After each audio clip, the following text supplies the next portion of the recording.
අද මම මේ වීඩියෝ එකෙන් කතා කරන්න බලාපොරොත්තු වෙන්නේ database management කියන සබ්ජෙක්ට් එකේ අපිට දීලා තියෙන question set වලින් question set 26. ඉතින් මේ තමයි question set 26. බලමු පළවෙනිට අපිට මොකද කරන්න තියෙන්නේ කියලා. අපිට කරන්න තියෙන්නේ අමන්දා මොසස් කියන ස්ටුඩන්ට්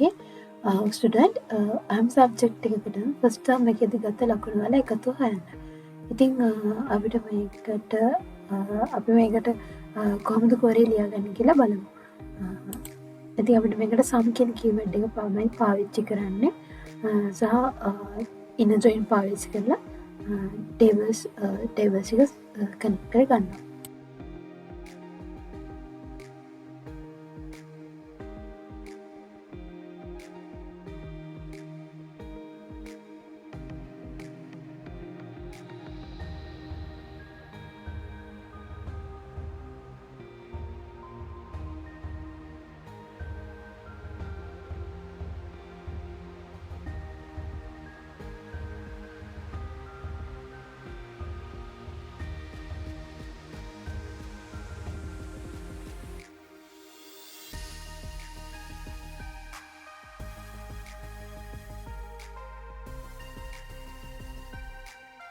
දැන් අපි මේක එක්සිකියුට් කරගෙන බලමු. එක්සිකියුට් කරගත්තට පස්සේ ඔයාලට පේනවා ඇති මාක්ස් වල එකතුව මේ විදිහට පෙන්නනවා. අපි බලමු ඊළඟ රික්වයර්මන්ට් එකේ මොකද කරන්න තියෙන්නේ කියලා. ඒකෙදි කරන්න තියෙන්නේ ඒකෙදිත් අපිට එකතු තමයි හොයන්න තියෙන මාක්ස් වල නිසංසල වික්‍රමනාගේ කියන ස්ටුඩන්ට්ගේ එයා ඉන්න level B ක්ලාස් එකේ අපිට හොයන්න තියෙන්නේ හැම සබ්ජෙක්ට් එකකම සෙකන්ඩ් ටර්ම් එකේදී ගත්ත ලකුණු. ඉතින් අපිට මෙතනදී නිසංසල වික්‍රමනායක කියන එක දීලා තියෙන හින්දා ක්ලාස් එක මේකට ඕනේ නැහැ. අපි බලමු ක්ලාස් කියන ටේබල් එක පාවිච්චි කරන්නේ නැතුව මේ query ලියන්නේ කොහොමද කියලා.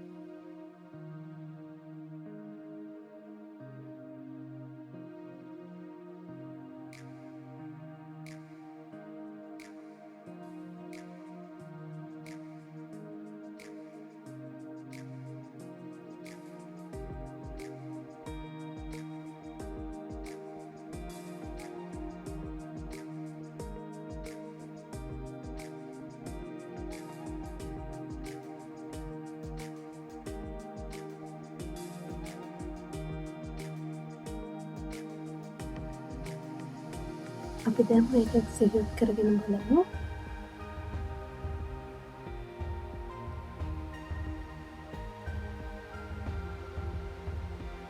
අපිට පොඩි error message එකක් ආවා. හරි දැන් එක්සිකියුට් කරගෙන බලමු. දැන් මේ විදිහට ඔයාලට පේනවාදී එකතුව ලැබිලා තියෙනවා. ඉතින් අපි බලමු ඊළඟ රික්වයර්මන්ට් එක මොකද කරන්න තියෙන්නේ කියලා. ඊළඟට අපිට කරන්න තියෙන්නේ ඒකත් එකතු හොයන්න තමයි තියෙන්නේ. සචිත්‍ර වික්‍රමසිංහ කියන ස්ටුඩන්ට්ගේ මැතමැටික්ස් සහ සයන්ස් කියන සබ්ජෙක්ට් එකට අදාළ ෆස්ට් ටර්ම් එකේදී ගත්ත ලකුණු වල එකතුයි. ඉතින් මෙතනදී අපිට නේම් පාවිච්චි කරන්න අවශ්‍ය වෙන්නේ නැහැ. මොකද බ්‍රැකට් ඇතුලේ අපිට ස්ටුඩන්ට් ID එක දීලා තියෙන හින්දා. එතකොට අපිට ලේසි ෆස්ට් නේම් ලාස්ට් නේම් දාන්න ඕනේ නැහැ. කෙලින්ම ඉන්ඩෙක්ස් නම්බර් එක පාවිච්චි කරලා query එක ලියා ගන්න පුළුවන්. ඉතින් මෙතනදී අපි ඉන්න ජොයින් පාවිච්චි කරලා ජොයින් queries පාවිච්චි කරලා කොහොමද ලියාගන්නේ කියලා බලමු.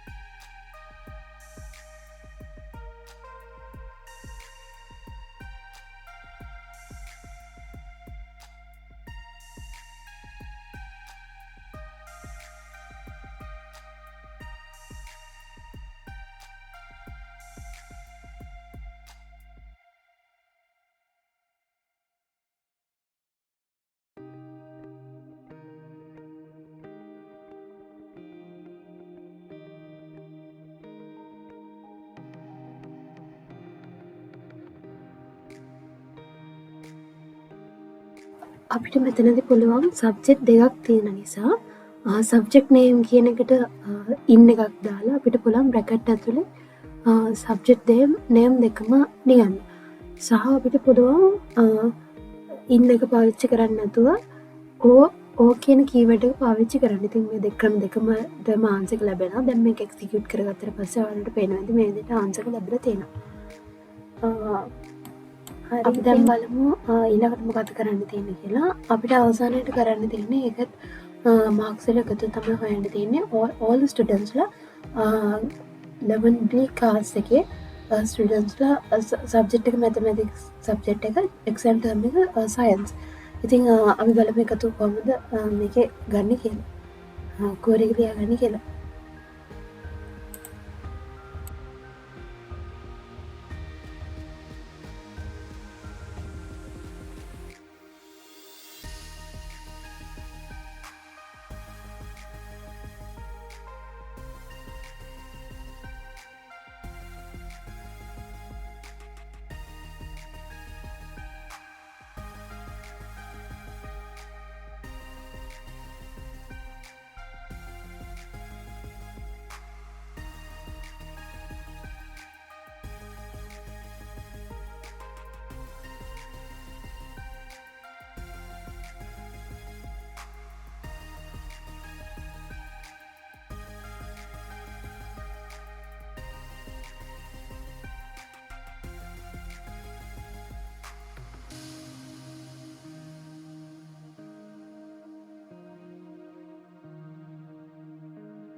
දැම් මේ එක්සිකුට් කරගෙන බලම එක්සිකුට් කරත පස වලට පෙනද මේ විදියට මාක එක අපිට පෙන්න්න ඇති මේ විදියට තමයි අපි කෂන්සෙට් 26 කරගත්තේ.